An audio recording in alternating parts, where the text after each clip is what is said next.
Hello, everyone. Welcome to Love and Philosophy.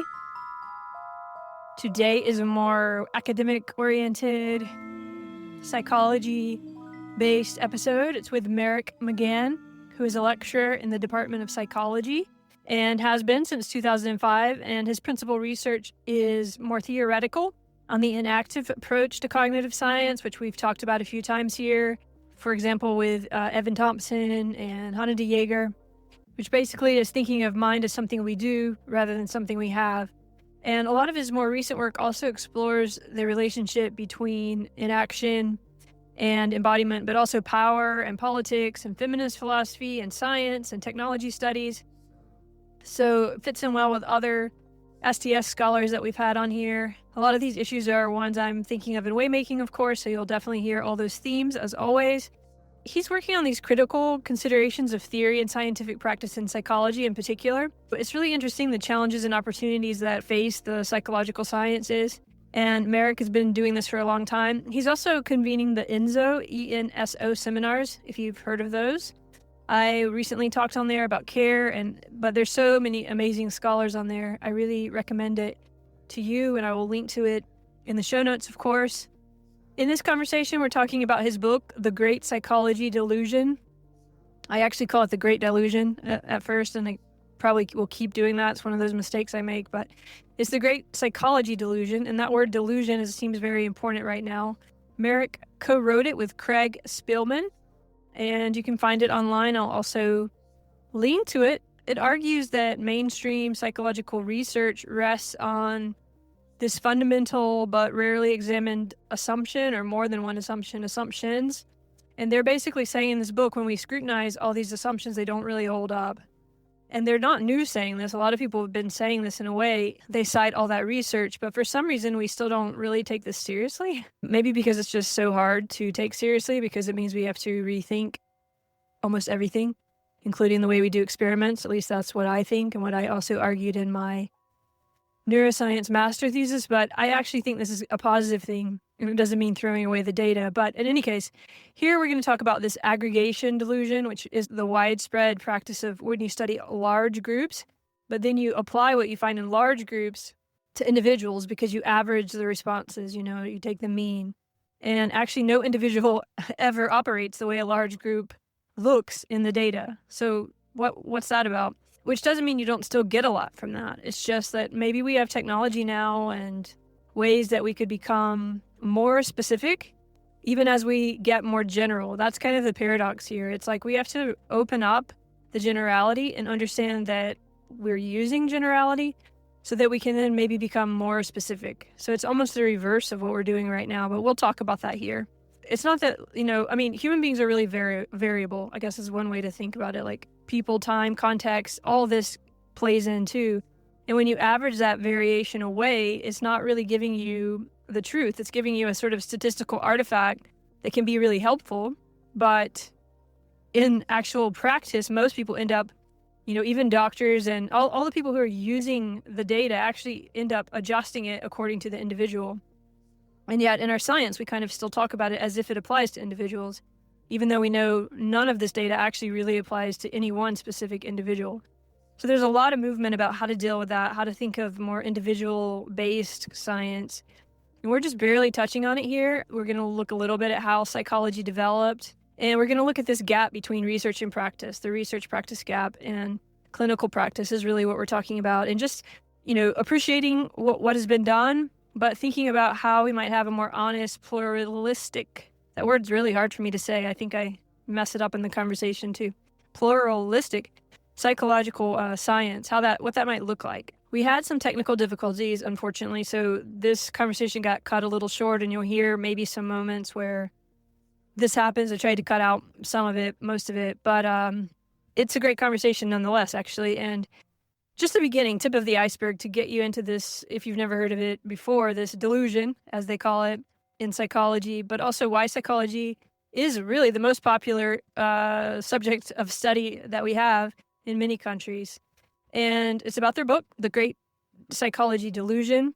And let me just give you like a little summary of that. You can skip past all this and go right to the conversation if you want, but The core argument of the book is that psychology, even though it's presenting itself as a unified science, which is capable of generating universal truths about human beings, actually rests on some deeply flawed assumptions. And they're not just methodological minor sort of quibbles, but they're actually foundational errors, which is why the authors call it delusions, because they're beliefs that are maintained even though we have evidence to the contrary. And the result is this discipline that produces a sort of perception of what science is or what scientific knowledge is, which is not right and which is actually, we know it's not right. And so this overarching delusion could be addressed now, is really what we're trying to say here. And it touches on so many things like clinical work, social psychology, cognitive science, developmental research. All of these are united by this desire to understand psychology in a sense, and we kind of go along with this united front, but these incompatible methods and goals are sort of being unified in a way that's not really there in everyday life. At least that's what the authors are arguing here, and it could even be harmful. So that's the argument. You can see whether you agree with it or not. I think it's just worth maybe discussing all together a bit and really thinking about, especially now that we do have new sorts of technology that could maybe help us notice the generality and then become more specific to each individual. And also just, as they say in the book, to embrace a multiplicity, a pluralistic way of thinking about this, which, as you all know, is part of my work too, is opening into this constellatory, this multiplicity way of thinking about things instead of an either or. And that's really all at the base of this. For example, instead of just assuming the group average is a kind of universal principle that applies to individuals, we take the group average as a generalization, and then we start to look at ways we might become more individualized in everyday life and practice, which is what a lot of people are already doing in practice, as you'll hear. That's why these disciplines work, because each individual person who's applying them as a psychologist or as a doctor or as any sort of practitioner is actually usually taking the individual into consideration, not only the group effects. So how can we just sort of be more clear-eyed about that and understand the mean as more of a statistical artifact than a psychological fact, or just admit that even though we might already know it. And so averaging can create these like laws which seem, they seem like laws, I guess, but they're not really applying to the individuals. Here we talk about, for example, the power law of learning, which is this observation that skill improvement follows a smooth decelerating curve. And for many decades, that was treated as one of psychology's like laws. But then it turned out to be an artifact of averaging. So when you average together the irregular learning curves of a lot of individuals, you get a smooth curve, but it's not actually the case for any of those individuals. So that's the kind of thing we're talking about here, and we do give a few more examples of that. They trace this, like, the history of this in the book, so I suggest reading that and really thinking about it. Another thing we talk about is the ergodicity problem, Ergodicity, and that's basically this theorem, the ergodic theorem, which states that the average behavior of a group can only validly describe the individual members if two conditions hold. One, all members are essentially interchangeable, and the system doesn't change over time. So, okay, what real life situation do you know that actually that works for in human beings? We're all different, and we're all different in different contexts. So that's really the crux of this. Like, we know that. How do we start to take it seriously in the way we arrange our experiments, in the way we literally use data and what we use data for? I have all kinds of ideas about this, but I'm not going to tell you those now because that's not why you're here. I just want to share this conversation with you. And also this book, if you're interested in this, have a look at the book, and you can go really deeper into the history of it and look at all the people they're referencing who've been working on this idea for many years. Also, don't get the feeling that we're saying psychology is bad somehow. I mean, Marek is a psychologist. He loves it, as we get to at the end.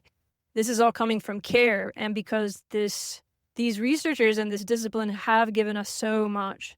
And we have so many amazing people and historical figures from this. And the real question is now, how do we kind of move on into an even better place and basically just see what we already have right in front of us and admit to it and maybe redesign some things. I think the maybe central message of the book is that the mean as a psychological law has just been misleading. There's a body of findings that describe these statistical abstractions and show that they're not actually describing real people. And so the remedy is not to abandon quantitative methods. It's just to be honest about what the aggregated data can tell us and can't tell us, and then start to build a different sort of science and a different sort of experimental possibility that really takes individual human variation seriously rather than eliminating it. At least that's my kind of quick version while I'm sitting in a really hot car on a really sunny day, trying to do this to get it out to you between meetings. But I really like this book. I think Marek is just a wonderful researcher.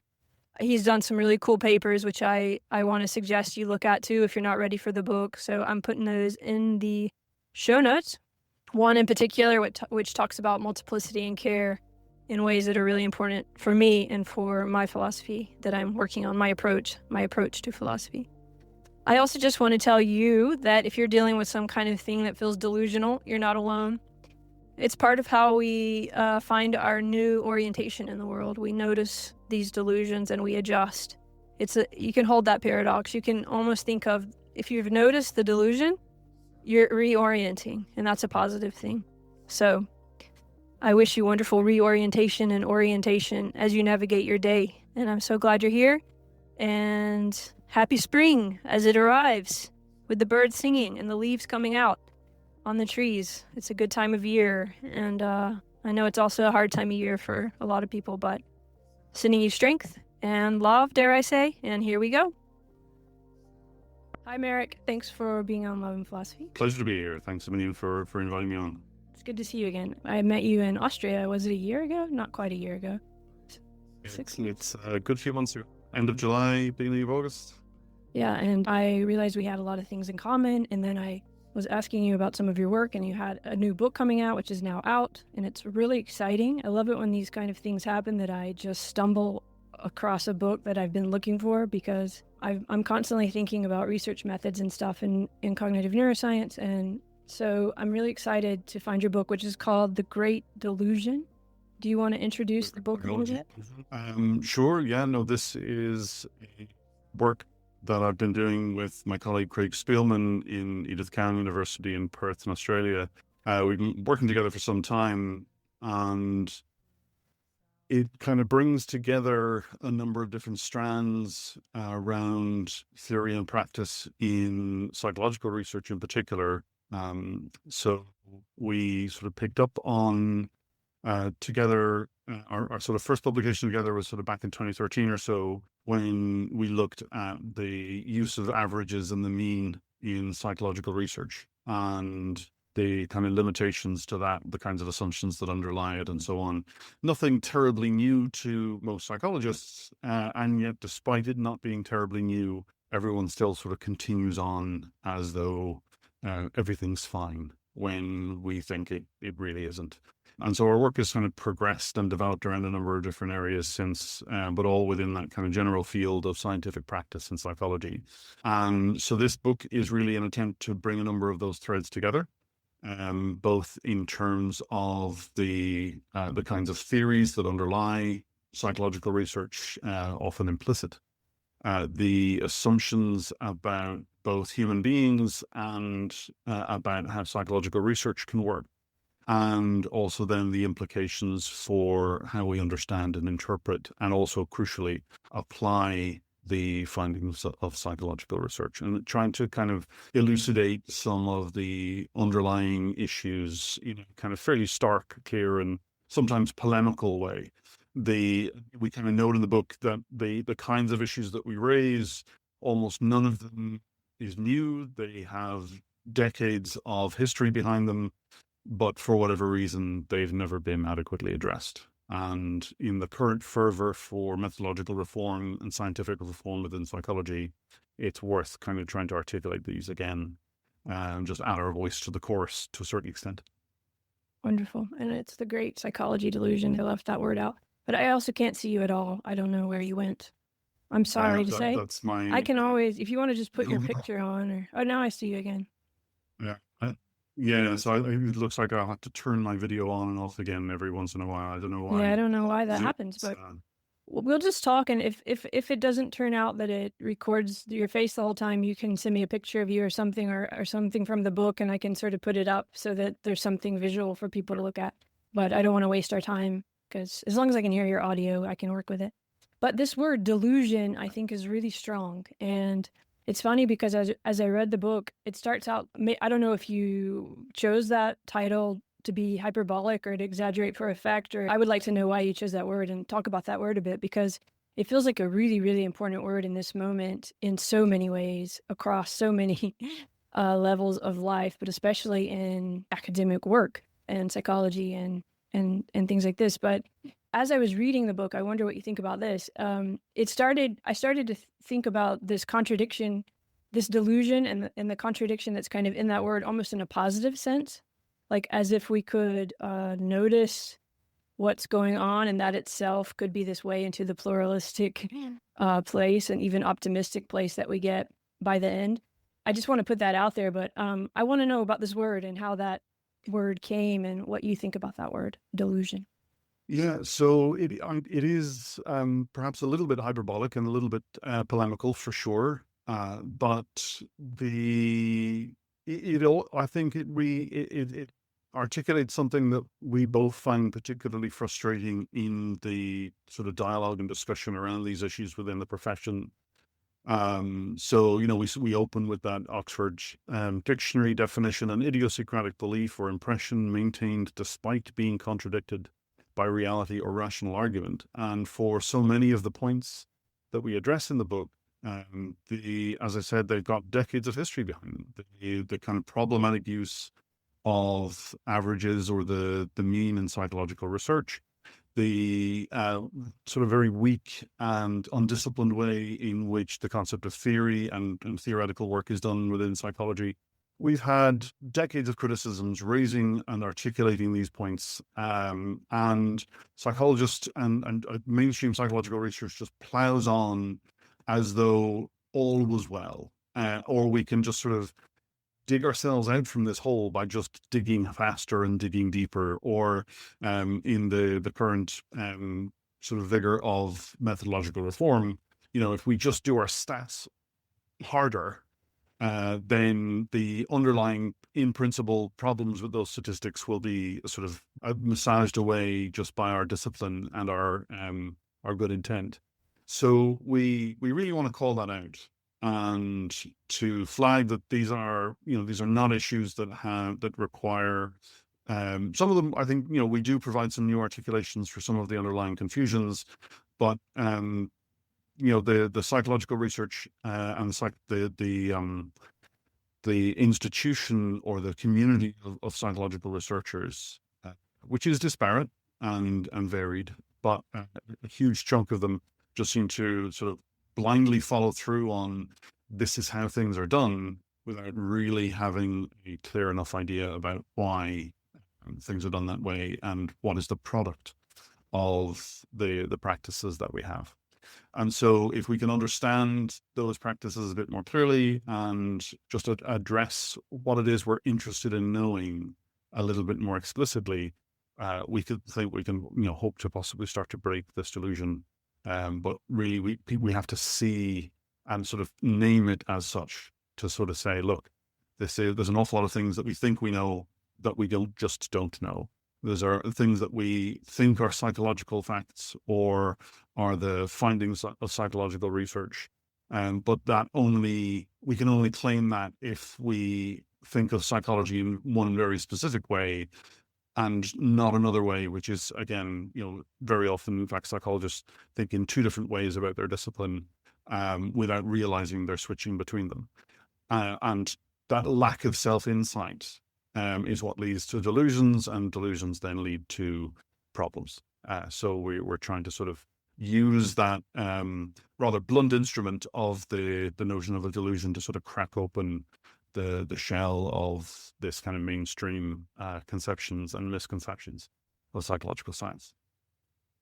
Yeah, that's kind of what I meant by what I felt by the end. I mean, we're always talking about dichotomy, beyond dichotomy, and paradox and things like this. And there's a kind of a way in which you're trying to make us realize how general and disparate and diverse all of this is so that we can be more specific. Does that make sense to you?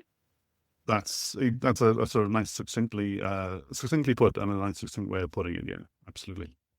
And also, it's so interesting because you go into the historical and how all this came together, and that actually psychology is probably one of the most popular things that people read about or study or even want to be, part of. It's something we all think of at some point in our life, and how we come to it is probably different.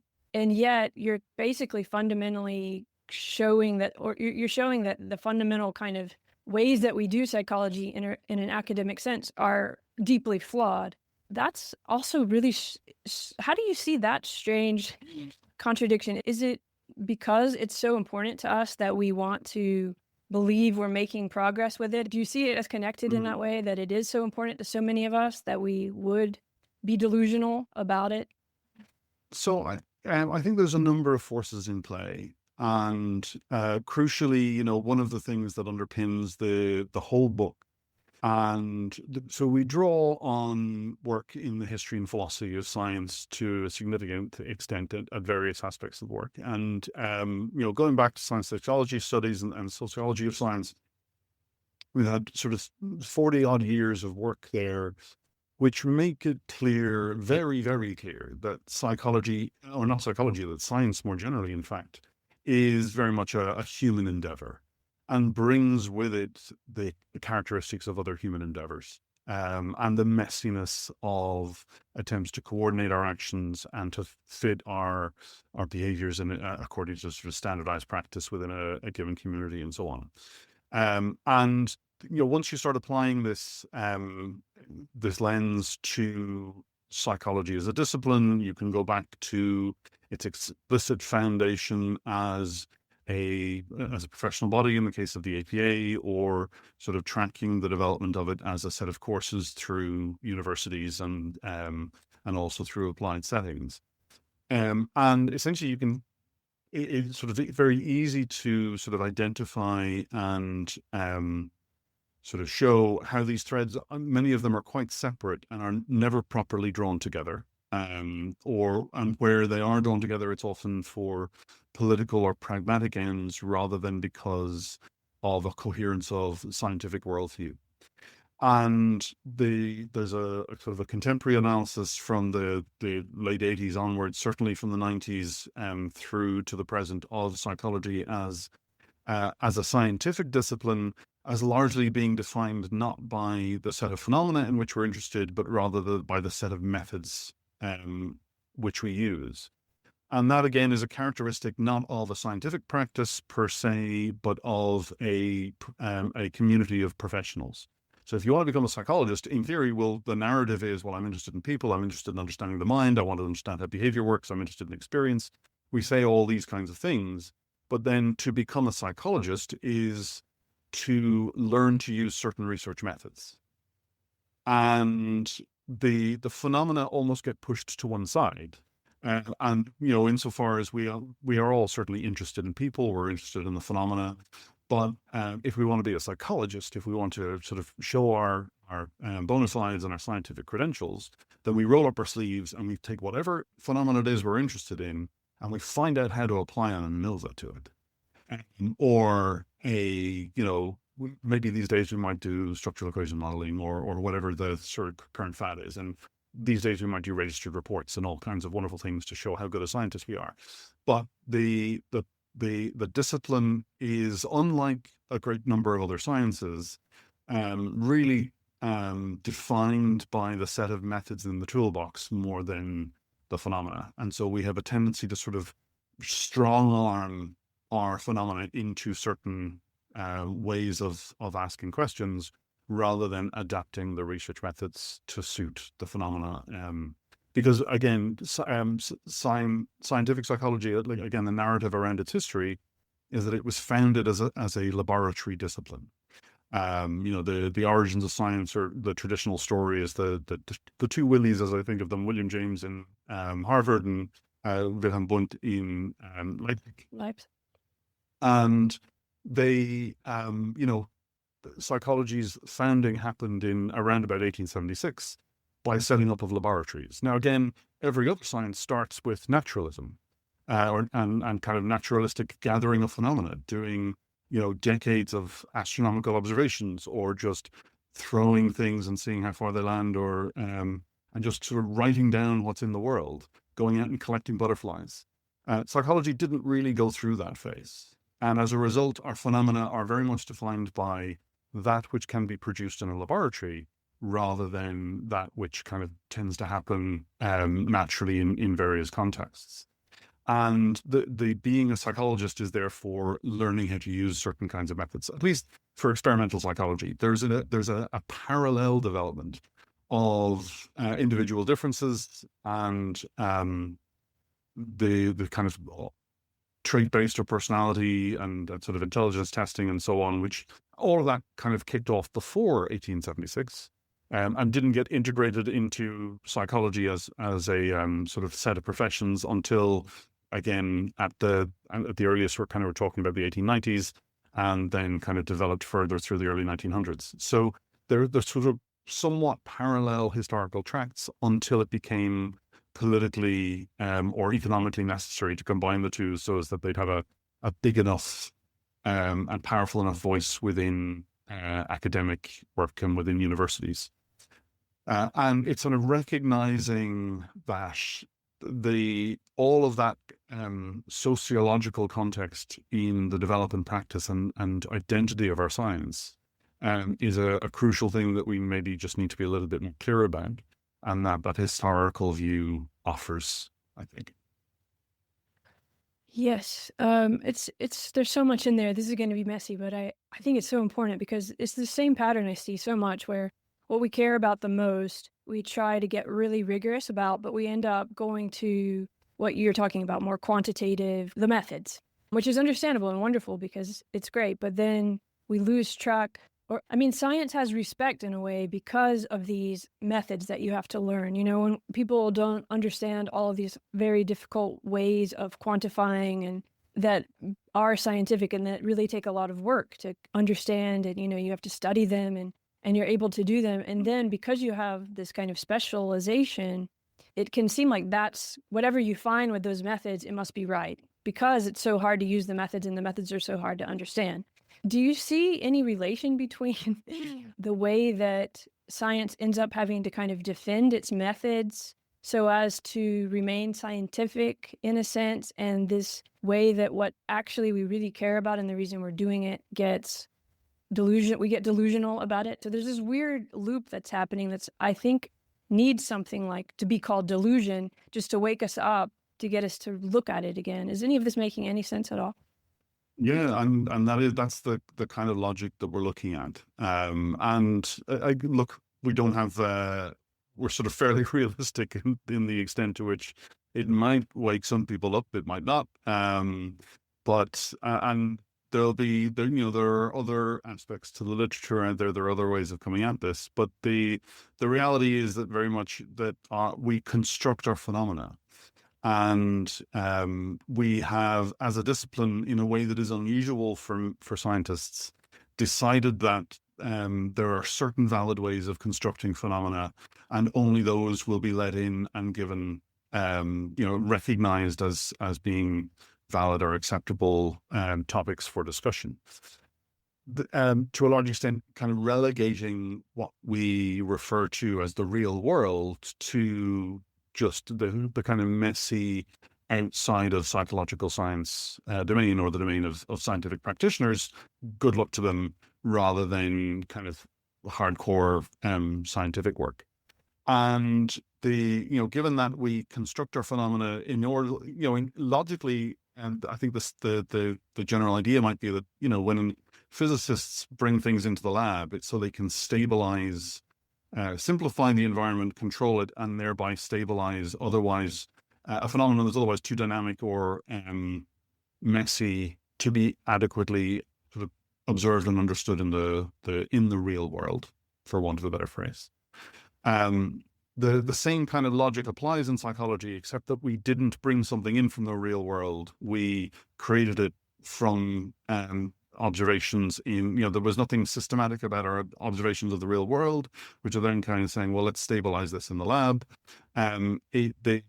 The work really comes from just largely actually from philosophical traditions. So particularly in cognitive psychology, which is the area I'd most work within, our notions of reasoning, decision-making, problem-solving, all of these are drawn from philosophical analyses of these things and how to go about them in a normative manner, rather than, well, let's go out and just watch people, what they do day in, day out, and we'll see what kinds of behaviors show up and whether or not it's worth using those traditional categories, or whether or not we should be looking for other kinds of ways of sort of breaking the phenomena down and analyzing them in a way that's sensitive to contextual diversity in the real world. Yes. Yeah. And it's just taking us a while to really come to grips with that.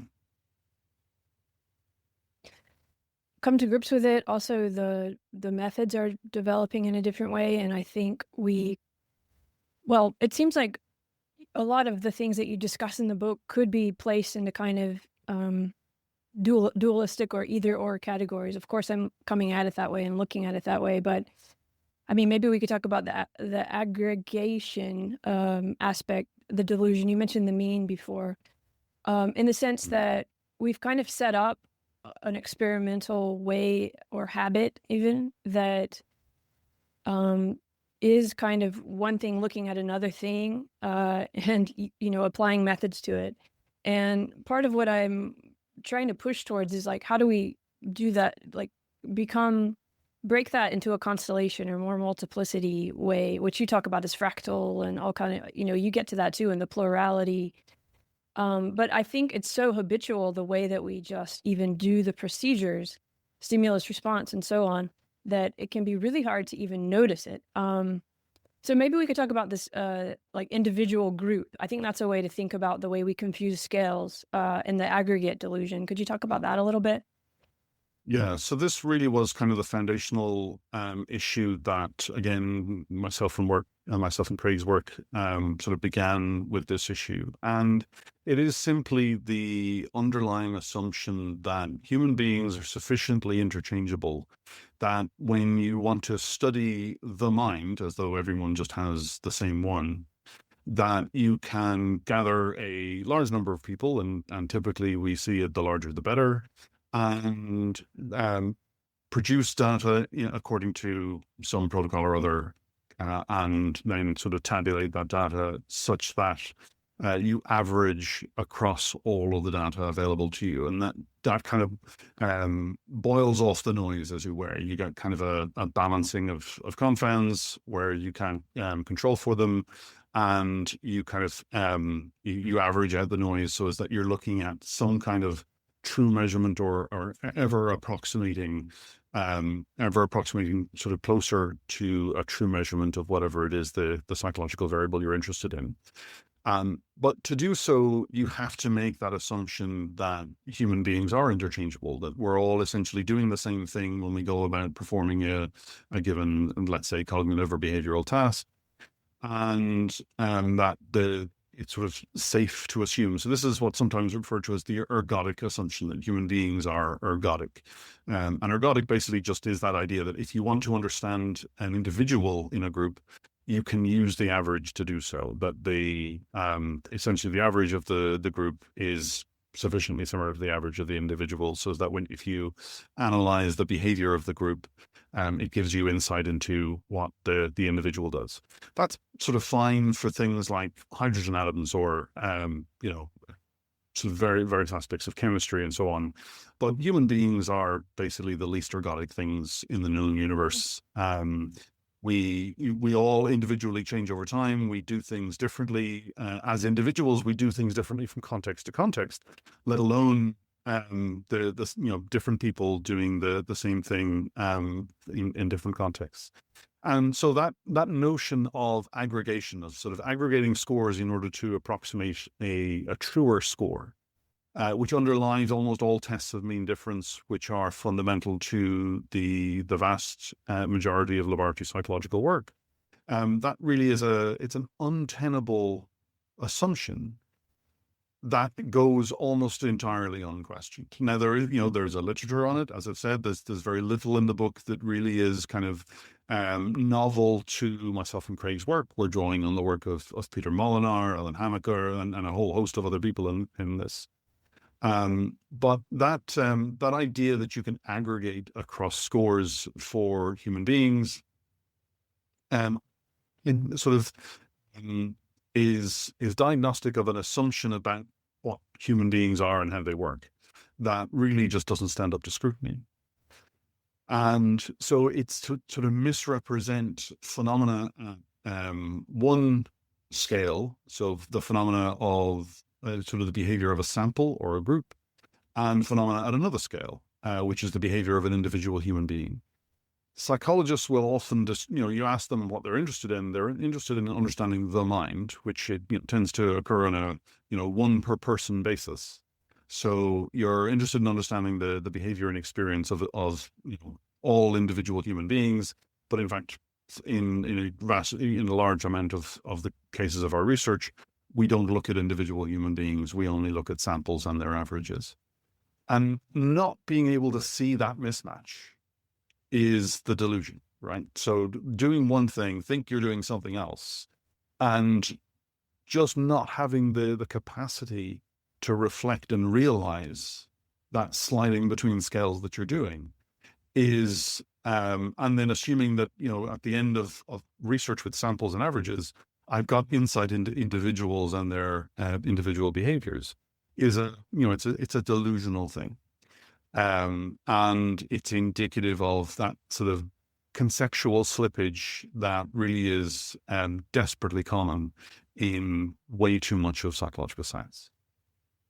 Right, because it's this generality, specificity thing that you bring up often. And is it Molinar? I think you just mentioned there's the ergodic switch, and the way that some huge amount of studies, over 80% of papers or something, make these really general claims about the group scale, the people level, and yet they're actually probably being applied at individual levels. So, and as you said, every individual, whatever we mean by mind, this embodied experience of being in the world is going to be a little bit different in very big ways, right? So, but still, you also say somewhere in the book that, we do get a lot from this too, from this scale of studying at the group behavior. I mean, a lot of progress has been made in a sense. We are understanding things at that scale differently. What would it look like to open that up a bit so that we're getting more specific about what we're actually studying, or maybe we're even able to think about it on individual levels? But let me just ask you this question. I mean, if we're studying everything at this group level, then what is it even really explaining in your,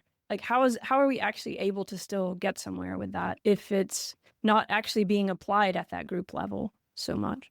Yeah, I think there's an awful lot being covered by individual professionals' sensitivity. So particularly when you talk about that sort of question of the application in the realm of psychological practice of different kinds. So if we think about clinical psychology or counseling or educational psychology and elsewhere, you have, so we have what's called the research practice gap, which is the extent, depending on who you ask. The research practice gap is different things, actually.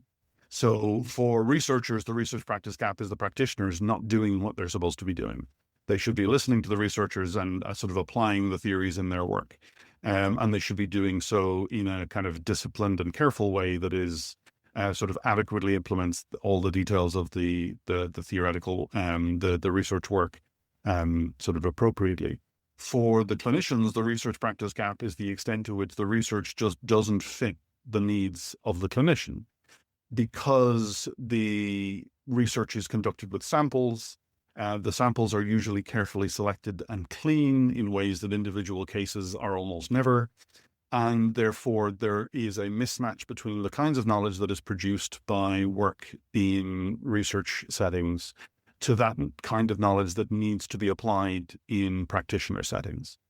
And that kind of mismatch, that failure to sort of grasp that there's an underlying shift in scale between a sample or an average or a group to an individual case, that is can't be sort of bridged by a simple set of maybe clever statistics or sort of straightforward sort of practice. That insofar as a practitioner is able to take insights from the domain of research and apply them effectively in their day-to-day practice with individuals, the sensitivity and the individual responsiveness of that clinician to their individual clients is doing a huge amount of the heavy lifting there. So it's not to say that there's no orientation or insight being provided by the research, but rather that the extent to which the research is actually supporting practice with an individual client is because it's being digested and transformed and implemented by the often implicit, although sometimes also explicit, expertise of the practitioner in question. And the various frustrations you get in the communication between these two groups of professionals. So, and there are those who properly straddle both domains, but they also sort of tend to switch the way they speak when they move between domains. So it was a lovely observation by Sanaka Dahan in her book Enactive Psychiatry, in which she taught, she was a philosopher embedded in a working psychiatric hospital and would also then go to psychiatric conferences. And she noted so she doesn't talk about it explicitly in terms of code switching, but we might also describe it in those terms, that the psychiatrists tend to switch their ways of speaking in different contexts. So in conferences, they talked about the brain all the time. And again, there was this assumption that we'll find underlying aspects of brain change or neurological function and so on that will explain or provide insight into psychiatric experience. But in the hospital, working directly with clients, they spoke in the language of clients, and the references to the brain, are certainly attenuated, and they discuss things in terms of experience and behavior and the sort of more concrete aspects. And the clinicians are they don't seem to be aware of that code switching. So even where a person, has their feet in both worlds and seems to bridge them, actually their practice would seem to be doing something different. And so if we can just sort of recognize that these movements are happening, we can perhaps reflect on them and orient ourselves more effectively. So the issue is not that one scale is wrong and one scale is right, but that you should know when you're moving between them and know what's changing when you move between them. And in fact, there's almost certainly more than just these two perspectives in play, right? So even, if we think of just in terms of the scale of human behavior and the way in which that we study it, in the domain of sort of group behavior, we look at with whole disciplines like sociology and anthropology, at the level of the sort of similar behaviors by many people. Lots of psychological work with samples is done, but in the case of individual actions taken by a single person, that's at the level of a single human being. But we also then we dig deeper. We want to go further and look at the way in which different kinds of behaviors can be produced by nervous systems and bodies and skeletons and so on, and then deeper into the sort of cellular structure of neural operation. So these are all different scales at which phenomena occur, and they're not entirely independent of one another, but nor do they simply relate to one another in a simple one-to-one reductivist manner. And so when you switch between scales, you must be sensitive to the way in which you're changing your perspective on the phenomena in question. And if you're not sensitive to that change and you treat them like they're all studying the same thing, if I say, well, if I use an MRI machine to study neural activation when a person presses a button on, given a certain task and stimulus, then I'm studying, and then I do that with lots of people and I average all their results, and I call all of these things decision making. I call what's happening in the brain the decision being made. I call the pressing of the button the decision being made. I call the behavioral task the decision being made. And I call the average of all of these tasks across all the different people the decision being made, because they all use the same stimulus. I bludgeoned a whole bunch of really crucial distinctions in the hope of gaining insight and really blinded ourselves. Whereas if we can shift between these perspectives and know to just be cautious in the way that we do so, we're going to end up with a much higher grain of resolution of knowledge. And we're also eventually, we don't know yet, but eventually I think we will learn to move between these different scales of discussion more effectively. And I think that kind of thing will start to help us close the research practice gap, and also force us to become much more clear and sharp-edged when we think about our theories and our concepts. Wonderful. Yeah, I haven't seen you in a while now. If you want to switch your camera off and on, it doesn't really matter. But yeah, that's really what sometimes I talk about holding paradox, and it can sound so easy, but I really think it's like the hardest thing, because opening to multiplicities it's very hard to do that, right? You talk about the mechanical and the clinical and the research and the practice, and we're still talking in these either or things, which we have to, I understand. But it can be so overwhelming if you're in any of these fields, if you're doing research or you're a clinician or you're doing both, especially to hold all this in mind, and to open to the multiplicity of that. There's something very real. There's realism in a way. There's perspectival, ways of understanding this process we're all part of that's real. And therefore, these group scales are giving us something very important. And we also have to take every individual into account. And all of that we've already just discussed is going to be at play in that. So there's all these meta fractal, multiple, a lot of people just we don't want to hold that. It's really hard. And I wonder if some of it is about trying to just be aware of that, is what I hear you saying, so that we can help each other find ways to develop ways to hold that for each other and help each other notice that, because it is really hard to deal with all of this in the same way that we talked about at the beginning, where the stuff we care about so much, we need to make it scientific, it needs to be academic. We need to get grants, and so we end up kind of putting our time and energy into either details or, more abstract things, depending which discipline we choose. But what we're getting to now is where we need all of it, and we need to all be able to hold it. So does that make any sense to you in terms of, this feedback loop problem that you were talking about? I think it really does, and I think I think that we're seeing, or I think we will see, paradigm shifts arising because of it. I think there is that this need for pluralistic view is, there's so many psychologists, I think, even those who I would include in the criticisms that I've been talking about, would probably kind of feel hard done by. It's like, well, of course, I don't mean this to apply everywhere. And of course, I'm not saying this is sort of general or universal. But again, you mentioned some of the work that myself and Craig did with some of Craig's students, who looked at how psychologists actually write about our results. And we do tend to write I say, you can hear my generalization there, right? So we do tend to write, but in these kind of generalizing ways, that do seem to sort of shift from one scale to another, this kind of make this ergodic switch. And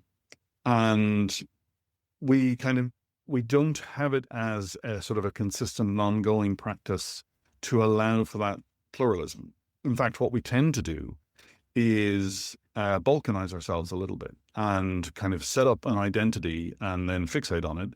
So, for example, that there's a whole bunch of psychologists who might listen to this and think, well, I don't do that. I'm a qualitative researcher. And it's a delightful notion, a qualitative researcher. What's that? As opposed to what?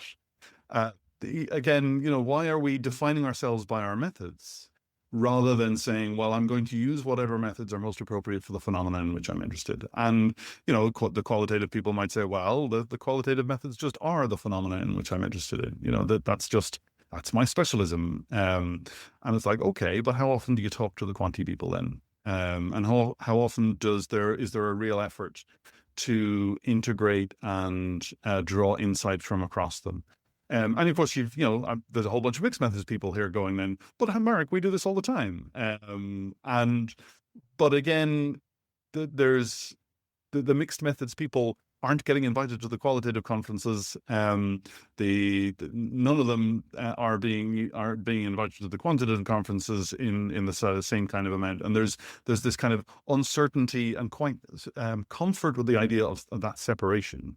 A kind of almost like a methodological apartheid of like, well, these are the people I'm comfortable talking to, and it's okay for me to keep talking to them because there's plenty enough for us to say to each other without making it messier by having to talk to that group.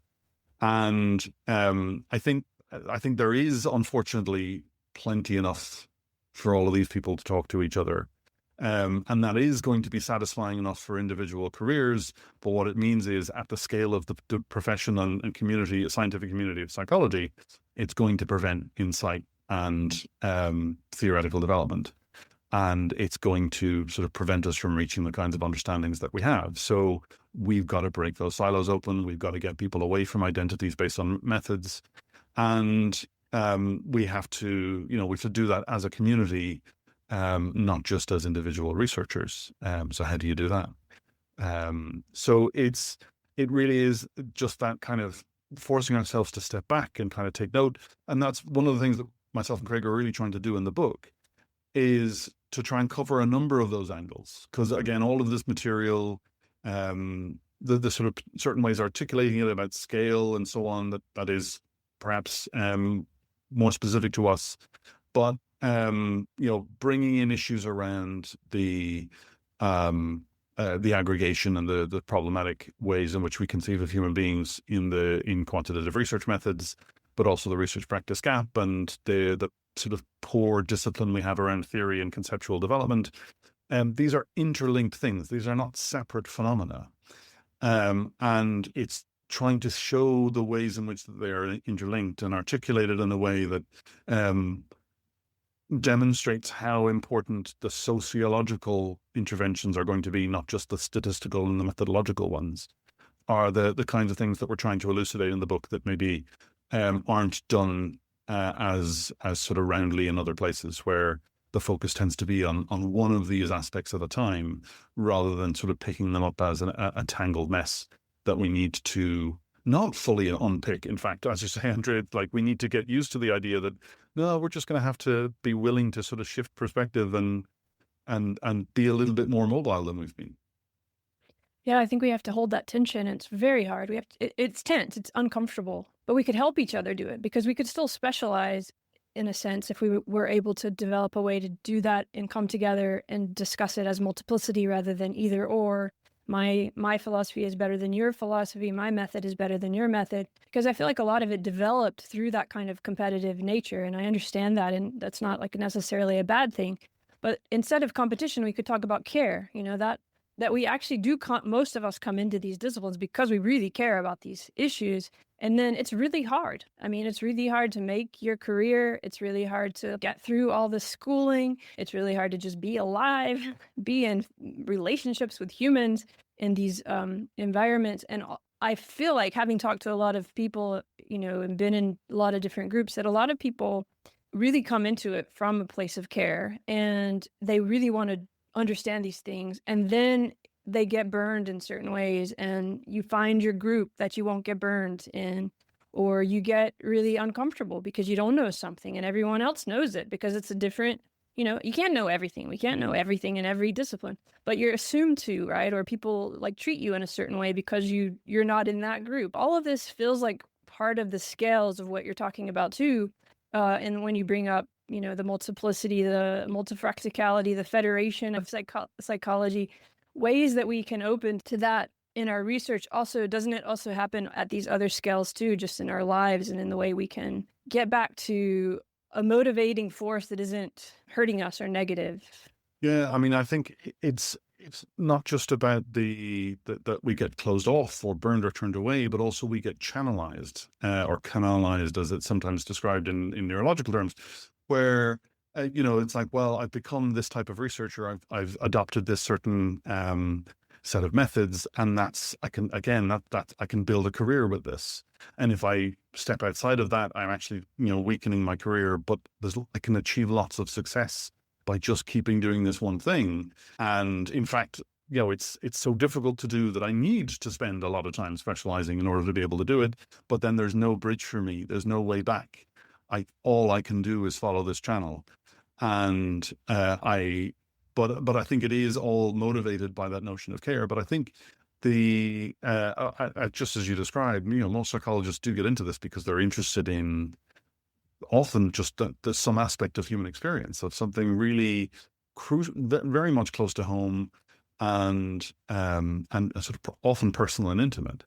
And I think there's a way to, if we start paying attention to the practitioners a bit more and then start including the practitioners in the research discussions with a little bit more agency, I think there's a real opportunity to overcome our fear of pluralism in that way, because that's the kind of thing where you see kind of pluralistic work being done in other disciplines. An example that I had that I draw from Hasuk Chang's work, so I think it was Is Water H2O is where he first produces it, but it's an example. Anyone who knows me is sick of hearing me make this example because I think it just is brilliant, which is that the GPS system, right? So that's an engineering achievement, but it depends on satellites that have been put in orbit using Newtonian physics. On those satellites are atomic clocks that can only work because of our understanding of quantum mechanics. Those atomic clocks used basically are sort of track time, which is corrected using Einsteinian relativistic mathematics in order to produce an identification of a coordinate on the globe of the Earth, which is then represented in a flat Earth map to allow for navigation by a human being walking or sort of moving on a street. All of those perspectives are mutually exclusive descriptions of the universe, right? You can't be Einsteinian Newtonian at the same time. You can't be Newtonian and quantum at the same time. You can't be Einstein and quantum at the same time. You can't be flat Earth and round Earth at the same time. But the GPS system works brilliantly. It is all of those things simultaneously, but because it is something that is also embedded in a big collection of human practices that makes it all make sense and doesn't worry about the ways in which it doesn't mismatch. So that kind of pluralism can be immensely productive. Now, at the same time, a big part of our complaint in the book is that psychology is messy and incoherent in the way that we theorize. But the messiness isn't the problem. It's the way that we conflate the mess with reductionism and try to, eliminate, sort of saying basically that in any given case, this one concept is the same and should be treated as the same or is basically the same thing. It's like, no, that kind of plural definitions of concepts is okay, so long as we're clear what we mean and how we relate to other things and where it doesn't relate, so that we don't try what James Flynn calls a conceptual imperialism, where the concept developed at one scale is applied at another scale in an uncritical fashion. And it's that sort of, as you say, sort of being comfortable in the tension of pluralism, I think is a practice that we as a discipline really should start trying to figure out. I think incorporating and working with practitioners of various kinds, and therefore sort of facing and recognizing the experience of individual human beings as a sort of crucial and ineliminable and unaverageable way is a sort of a crucial first step that we can take. And also just kind of building into the way we teach at undergrad and the way we work as professionals, just a sort of these deliberate kind of little kicks to say, well, actually, we have to listen to, I'm going to, go and listen to the qualitative people for a while, or I'm going to go and listen to the social people for a while in my cognitive work, or I'm going to go and listen to the cognitive people for a while elsewhere, and so on. That we sort of build in that kind of silo breaking, a little bit of bridging as just a sort of a standard practice in order to, just as you say, help each other hold that tension and be okay with it. It's a strong disciplinary task, but they've done it elsewhere, and there's no reason to believe that we can't pull it off too if we set our minds to it. Beautiful. I love that. And I'm so glad you brought up that example. I heard you maybe talk about that somewhere, or maybe we talked about it. I don't know. But I really wanted to bring that in because I think it's wonderful. And Also, something that's important, you keep mentioning pluralism. We are mentioning pluralism and perspectivalism and these kind of things, but it doesn't mean anything goes too. That's also part of the tension, is realizing all this matters. It's real. It's connected. It's inseparable. It's influencing each other. Like, that's also part of that tension that we haven't learned how to hold so well, because we tend to take this kind of, I'm the scientist and I'm looking at the thing, or we start fighting about, everything is consciousness or everything is matter or whatever. So it's wonderful, the GPS example, because everything, you can't resolve those things together, but you don't need to, because they're just different ways of trying to understand or even helping to create something that is inseparable and shared. And for that very reason, those things can't be reconciled. So I just wanted to bring that up, because you do in the book too, and I think it's important that it's not a anything goes kind of idea either, which is maybe why it's so tense, but also why that tension and that care can actually be just as motivating as competition or any of the other things we've used, to motivate us. Is there anything you want to add to that? I just sort of fully endorse that. I think it is, and then that is this fear for so many scientists. The value of science is that there is a single objective truth to which we can aspire, and that's the thing that prevents us from being, pardon my language, bullshitters. It's like the thing that sets us apart and allows for progress and achievement and so on. And I think that sort of, while that might be a crucial motivating narrative that we'll have to deal with and address in a sensitive manner, it is clearly not true, right? Scientists are very capable of holding multiple truths in mind at the time, and for that to be okay. And the idea that that can only be managed under the prospect of every one of those scientists also believing that ultimately there's a single objective truth that they're all aspiring to, just from different angles, and they just all haven't got there yet. It's clearly not the case that that's essential, because we've been doing this for hundreds of years and we've still not got there. And in fact, everyone, every time someone predicts the end of science in the next 50 years, everyone else knows they're going to be wrong. You can be pluralistic and still be doing good science. And you can be disciplined and scientific and not think that there's a single objective truth that you have to be aiming for. But being pluralistic is very, very different from the idea that anything goes. It's very, very different from simple relativism. It is simply a kind of recognition of multiplicity. And that's sort of looking and kind of understanding and appreciating the constraints that we're working under is it's valuable as individuals, and it's certainly valuable as a community. I think that speaks to what I was talking about too, about how delusion becomes that tension that we have to hold, that we are going to be a little bit delusional in a way, in that sense, right? It can become sort of generative, or a place to learn how to hold that tension and that recognition that you just spoke of, that we're constantly perpetuating actually the thing that we're studying, and therefore there's always going to be a little bit of delusion, but noticing it changes it. So I know we need to go. There's a million things I could talk to you about, but just to end, we didn't talk about you and your kind of track, but why do you care about this, Marek, before we go? Just to talk about care and love. I came to care about this. I guess my base degree, my undergraduate degree, is in psychology. And so I trained as a psychologist, for whatever that word means. But I would always have had a kind of a philosophical bent, a philosophical leaning, and my early postgraduate work was in philosophical psychology. And subsequently, I then sort of expanded into cognitive science, where I kind of did a master's in cognitive science, and then a DPhil or doctorate in the University of Sussex with the group there. So that would include the likes of Hannah Diarra and Ezekiel DePaulo and Rob Klaus, and there was a whole host of kind of enactive people, where I was sort of introduced to enactive thinking.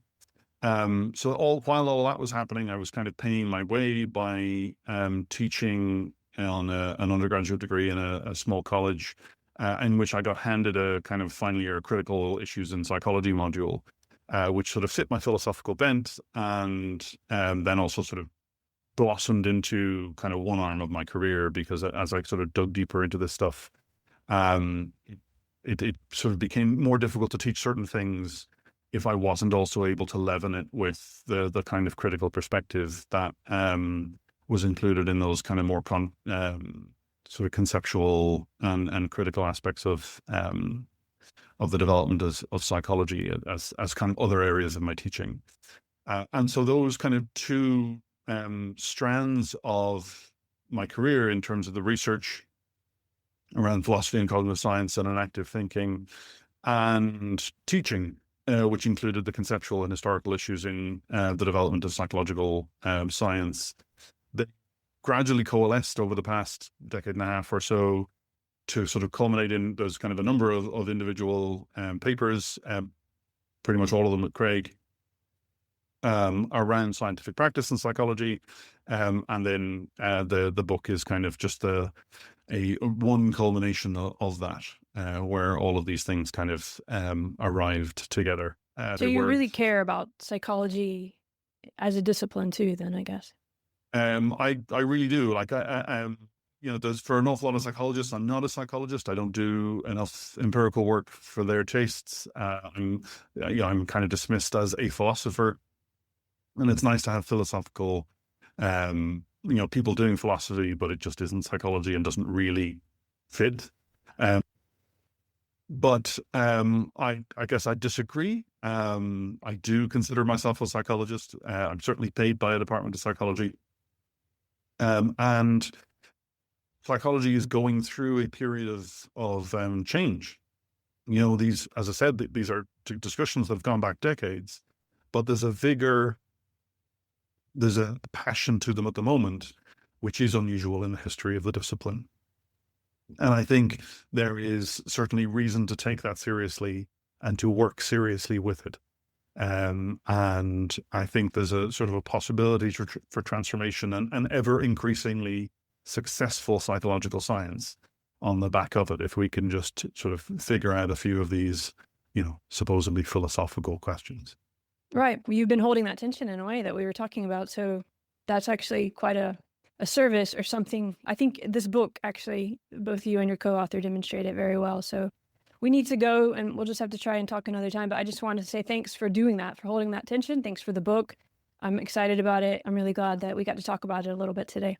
Listen, thanks a million for inviting me in, and thanks for giving me some time. It's great to see you. Good to see you too.